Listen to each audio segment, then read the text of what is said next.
John Sylvia with co-host Carlos Caesar. How are you doing today, Carlos? Good.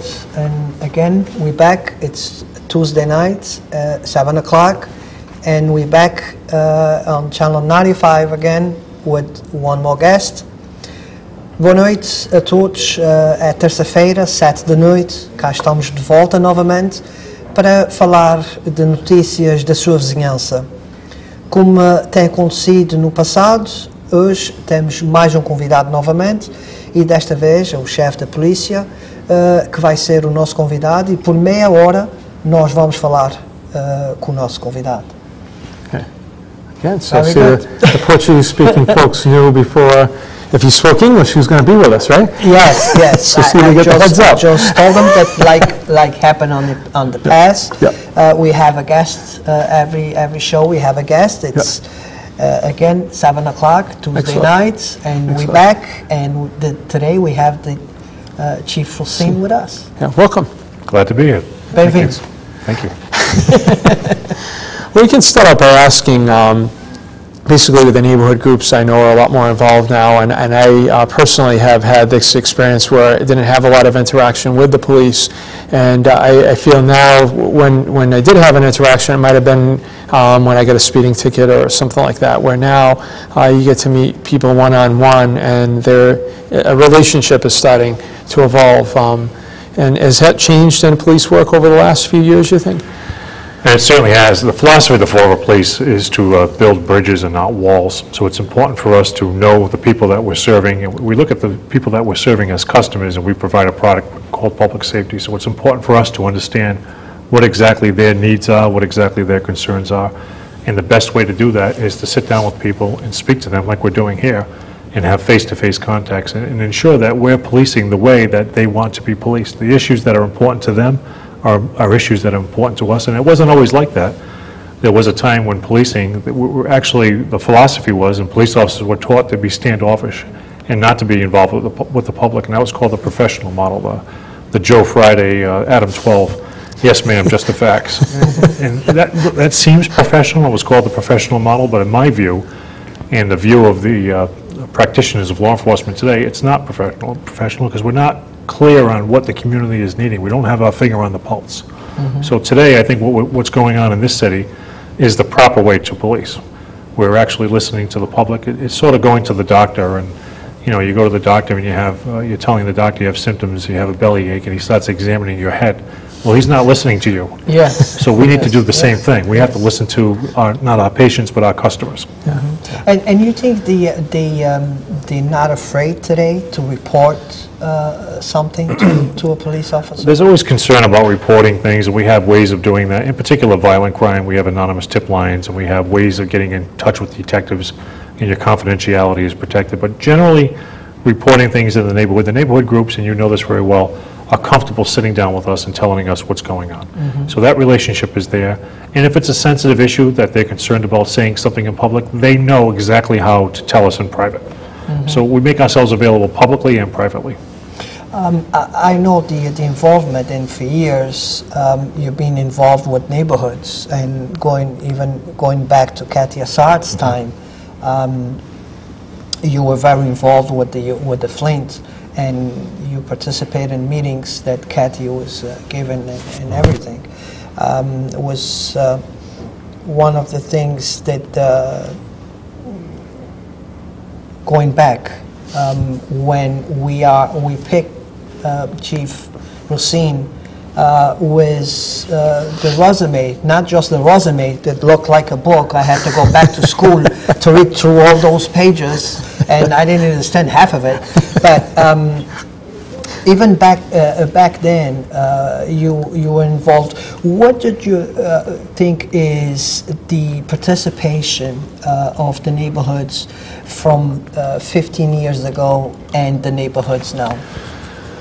Yeah, Kathy Assad started her group, I think, in 1992, and the group started because of significant and serious issues happening in the Flint at the time. There were people using drugs openly, there was prostitution going on openly, and there seemed to be a disconnect between the police and the community that we serve. And I think Kathy was instrumental in bridging that gap and building that bridge with the police. And I was fortunate enough to be one of the police officers that was originally having contact with her. And I think through the chief of police at the time and the mayor, community policing started getting going again and getting more involved, and then another group and another group and another group. And that's a good thing. And I think today we're 13 or 14 groups. I'm not sure the exact number because it fluctuates a little bit, but that's a good thing. And if it's 15 groups, it's 15. If it's 16, it's 16.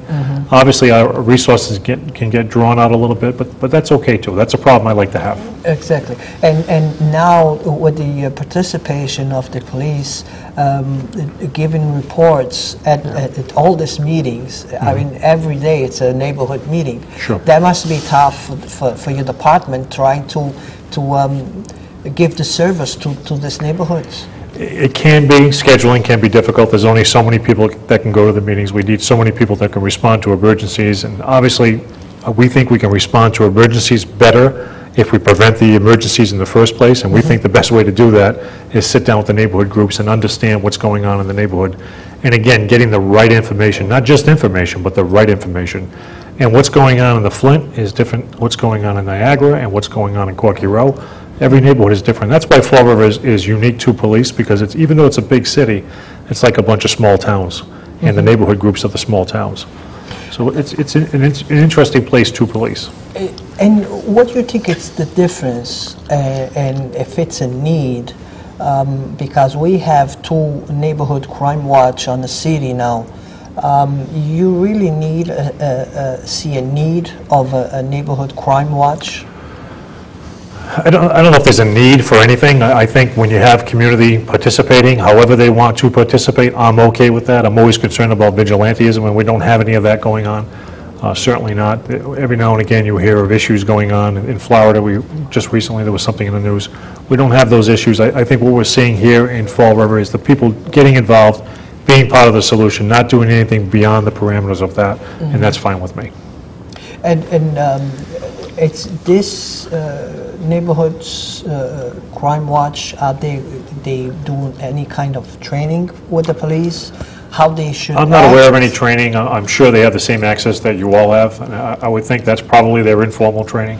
I think they have the same access that you all have, Sergeant Smith and Lieutenant Bernier and Sergeant Hasey and whoever else, the officers that go to the meetings. My assumption is that they have the same access that you have. Like you were saying before, the best thing is to prevent before the things happen. To prevent, we need to get in touch with the youngers, with the kids. Is the police have any project that they present to the kids, and that's what happened if you go that way? We do a lot of that, and I'm proud of that. We've been doing it for a very long time, and I think the Fall River Police Department is a model in that area. I always say, when you want a good apple, you don't go to the barrel, you go to the orchard. There's less rotten apples in the orchard. Yes. So it's important for us to get to the schools at a young age. It's important for us to get to the Boys and Girls Club, and we do. It's important for us to be role models. It's important for us to be in the schools at SROs. And every application that you can think of, we're involved in. Whether we're 300 or 200, we made sure that's a priority. That's good. Well, I know just recently you had applied for that COPS grant, and unfortunately we didn't get it. Are there any plans to apply for any other grants? Because I know you guys have been underfunded for 3 years. I know the firemen got their grant, thank God, but it seems like you guys are still not able to get that funding. The COPS grant, we're on a COPS grant right now. We have 10 offices on a COPS grant. It expires in June 30th. So we've absorbed those 10. We applied for another one to start July 1. There were Massachusetts communities, I think there were 40 Massachusetts or 50 Massachusetts communities. The first wave or the first threshold to get over was, how is your community policing model? We got over that threshold. 31 other police departments got over that threshold. 3 police departments got the grant, we came in number 6. So we're just short of getting the grant this year. If they have the program again next year, we'll apply for it. The good news is the 3 that got it won't be in there next year. So if you do the math, that may work out to our benefit. That being said, grants are grants. We apply for them, we get them, you don't get them all the time. That's the nature of the process, and that's okay. We're good with that. We knew that going in. There was a chance that we didn't get it. I'm disappointed that we didn't get it, but I'm not devastated. We have other plans. We have other irons in the fire. There's something called EOP staffing grant. Senator Rodericks discussed that with your group one time. I was there. He and 2 other senators implemented this last year. We were lucky enough and fortunate enough to be selected to get it last year. This year, we're getting it again. It's about $500,000, a little more, maybe $600,000. This year, we're hearing that we're going to get that and maybe a little bit more, so we might be able to hire a couple more officers with that same money. Right. Obviously, with an eye going forward of absorbing those numbers, because we don't want to be looking for grants forever. Perfect. Yeah, absolutely. So some of the requirements, is it based on the crime statistics? So, and how if the police force here is doing a great job, is that things, those are the things they look at? Yes, crime statistics, depending on what grant, the economic health of the community, the federal cops grant, crime statistics are two major categories, 75% and 25%.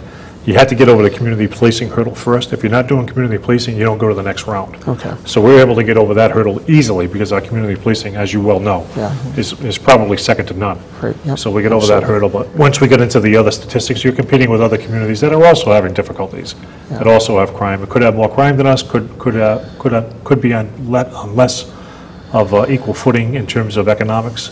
So different factors factor in. But crime, certainly crime, population, economic health of the community. Yeah. Okay.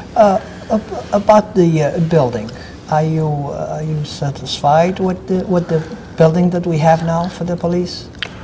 Oh, yes, I am. I worked in the old one for a long time. And this is the Taj Mahal compared to that. It's a very functional building. It works very well. The layout is proper.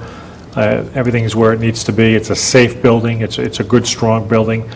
We've been there since 1997. It's starting to show its age in the divisions, in the offices, such as the carpeting and the cubicles, the cloth in the cubicles.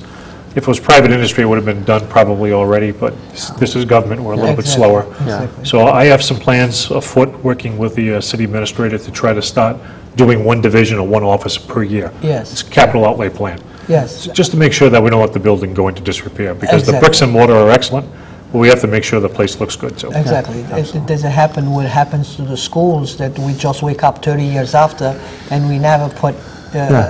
You have to do the preventative maintenance. Exactly. You have So, to, yeah. and since it's a building that it's a good building, and it's enough for what the police needs for, I think would be a good idea just to maintain.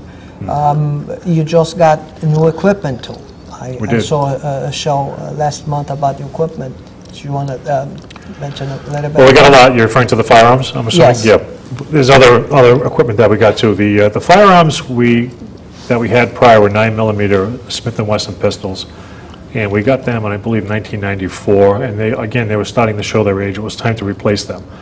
To replace them, to purchase new firearms would be around $250,000. So we applied for and were accepted in the Smith & Wesson swap program. So we essentially swapped our old guns for brand new, state-of-the-art, high-tech pistols that are better pistols than we had before, brand new, for nothing. The second part of that, now when you upgrade your pistols, the holsters don't work anymore. So I have no line item in my budget that said holsters. So we had to find the money for the holsters, which was around $20,000. In the Rotary Club, led by Reverend Lawrence, we applied for a grant and received that grant, and all the holsters were paid for. So a significant investment and a significant savings for the city, costing the taxpayers nothing. So I'm fortunate that we were accepted into those two programs and those two grants, and right now we have state-of-the-art equipment for free. Yes, that's good. How about that? So I noticed there are some new police cars compared to, I guess, they were Crown Victorias before. They don't make them anymore. Crown Vic has been discontinued. We just got 7 new Caprice cars, Caprice Classic police cars. They're a little bit smaller looking, but actually if you get into it, it's a bigger car. And the equipment in the car is better, the electronics are better. It's a police car that we're very pleased with. That 7, the mayor authorized and the city council endorsed a loan order for other items, but in that loan order was also 7 police cars. So we're grateful to the mayor, Mr. Kadim, and the city council for signing off on that. And we're very pleased with the police cars. Some of the other ones you saw were either from a grant or from an account called drug asset forfeiture. So we applied for some grants and bought some police cars from the grant money, and we also have drug asset forfeiture, which essentially is monies taken off drug dealers. It goes to a forfeiture court, and we get the money, and we buy equipment with the money. And now the summer, I know the people stay out late. Do you work different? Do you divide your main difference on the summer that you do on the winter? The patrol division is the same hours all the time. The first 4 to 12, midnight to 8, and 8 to 4. They work the same hours all the time. But we have other divisions that can float their hours around and they can change their hours. And we also have pools of money that we can use, grant money, a lot of grant money and some other overtime money that we can sort of spread around our folks where we think something may happen. And we do that by using something called CompStat. So what we're doing is data mining, getting information. When are the robberies happening? When are the B&Es happening? When are the cars being broken into? And we try to forecast when it's going to happen again and put our resources and spend our money there, trying to get the best bang for our buck. Walking beats, summertime. Are you satisfied with the demand that you have on walking beats? I'm pleased to say that we didn't have enough manpower to fill the walking beats, but we went a different direction for once. We put a line item in our budget, $70,000, and of that $70,000, we're able to put 2 walking beats twice a day out, and I'm sure everybody's seeing them because my phone's ringing off the hook. Yes. They're loving it, and we've asked them, and they're glad to do it. The officers are stopping in the banks, they're stopping in the stores, they're having conversations, they're having those face-to-face contacts that we all know are so important. We don't expect them to catch John Dillinger while they're walking the beat, but they are going to reduce the fear of crime.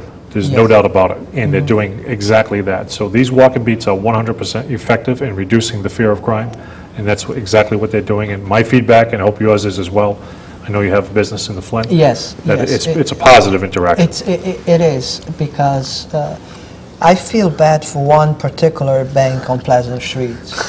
Every couple of months, they have a robbery. Oh, really? Wow. You know, but during the winter and during the summer, kind of stops, because we have the walking beat back and forth on that area, because they know that's an area that gets... But it can deter crime, certainly. Yes. Certainly, if there's a walking beat in front of that bank, I don't think an armed robber would walk in there and hold it up.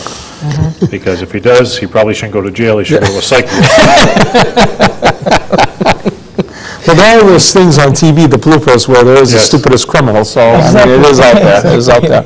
If we could just go back, I know you were talking about the drug seizure money. Sure. About how much a year would you say that you obtain? I know it's going to It's tough fluctuate. to say, it fluctuates. It goes by the case. We could have a good case one year and seize $100,000, and we get 50% of that, and the district attorney gets 50%. If it's federal, if we do a federal case, the law enforcement agency gets 80%, and the government gets 20%. Okay. So Wow. depending on what type of case it is, it fluctuates.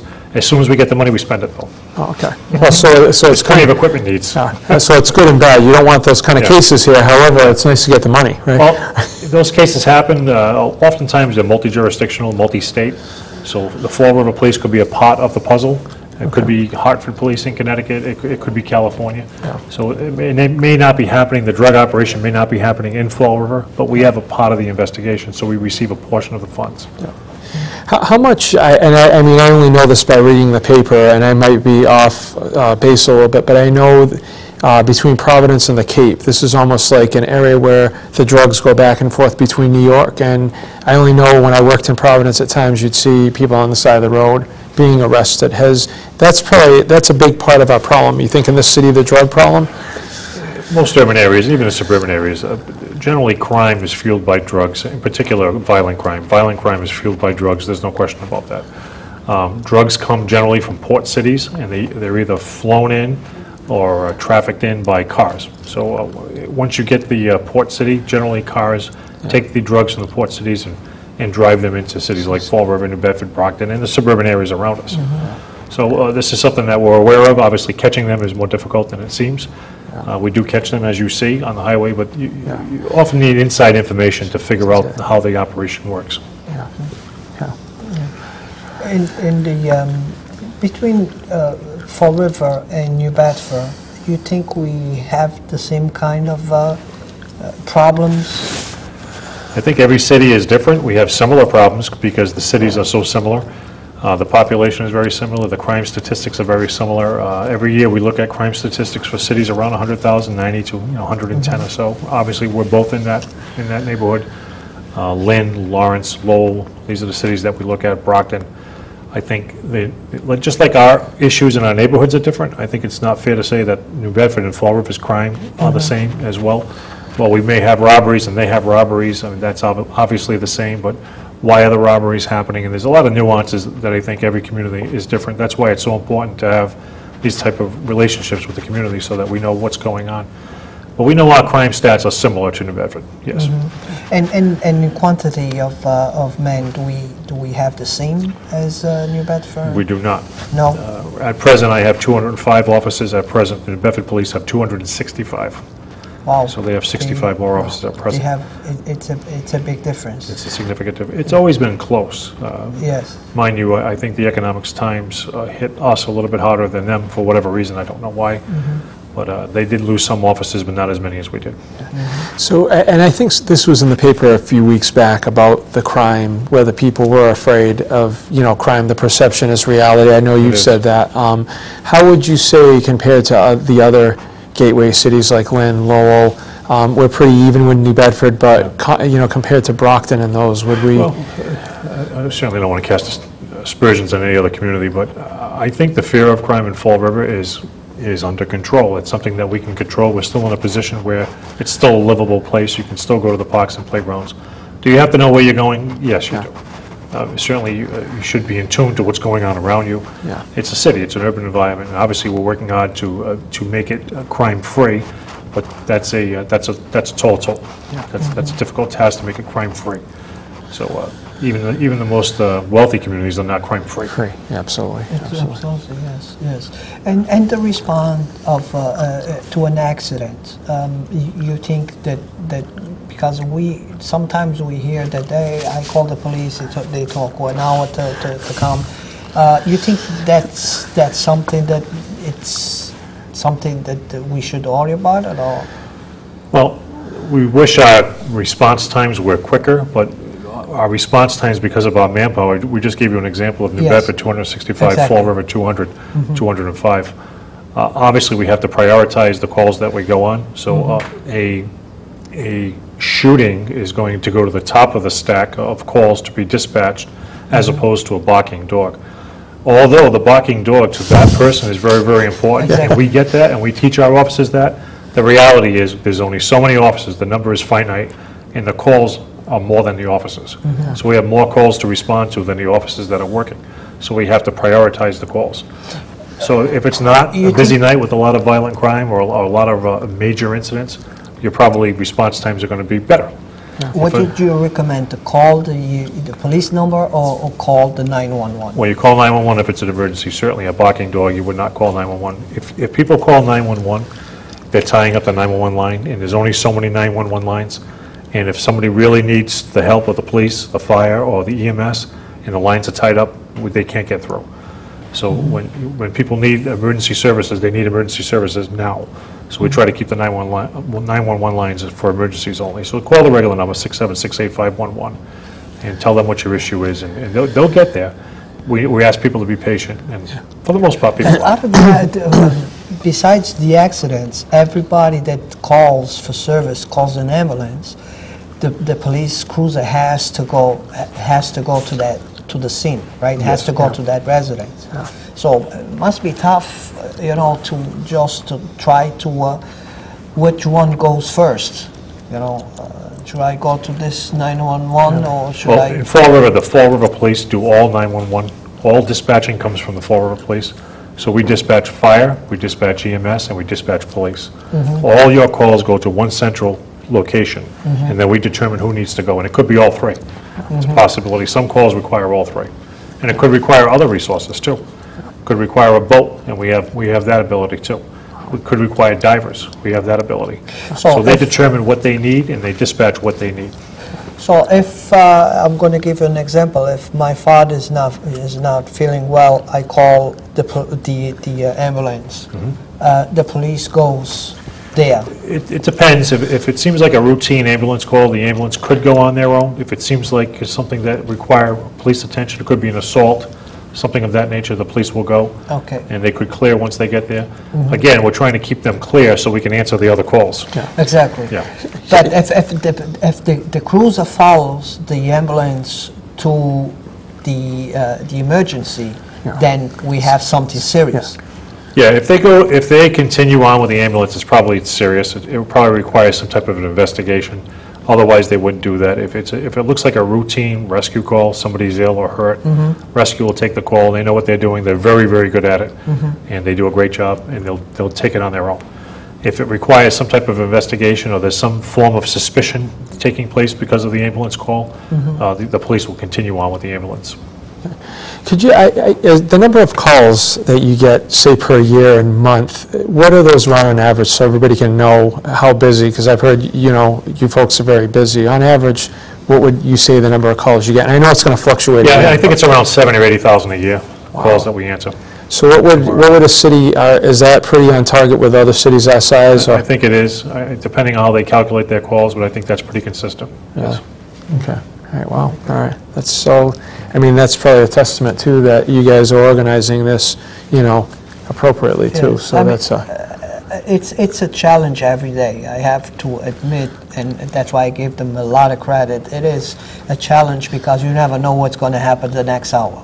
And you could be short in people, and it's a tough situation. Yeah. How are folks handling, because I know, since you have this shortage, if it's a non-routine thing, like if something's stolen from someone's yard, how are folks handling doing things online? Has there been a lot of resistance to that? It's been great, and we tell the people if you cannot do it, that's okay. We'll come to you. If you can come in, that's great. If you're not savvy with the internet, some of the older folks can't do that. We understand that. Yeah. Certainly, if you can come in, fine. If you can't, we'll still come to you.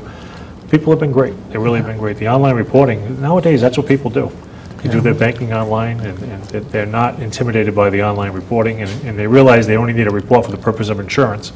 So it's a good procedure, and it keeps our officers free from going to the house. Could that cuts down on the calls, too. Okay. Could that be something, if you get into a car accident and it was a minor accident, would that be something that you suggest, just to take the information and do that online, or?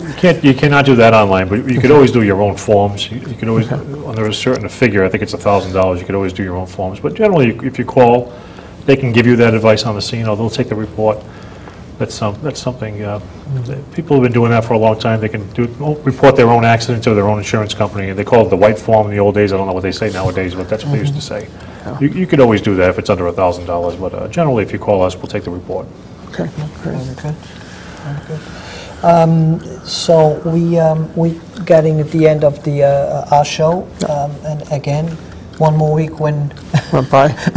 half an hour sometimes seems like not enough time to talk to our guests. But So we appreciate you coming, Chief Racine. Gave us a lot of good information. My pleasure. thank you for coming again, and again, in the name, I'm not going to just say in the name of the Flint, but in the name of all our Everybody, sister yeah. neighborhoods.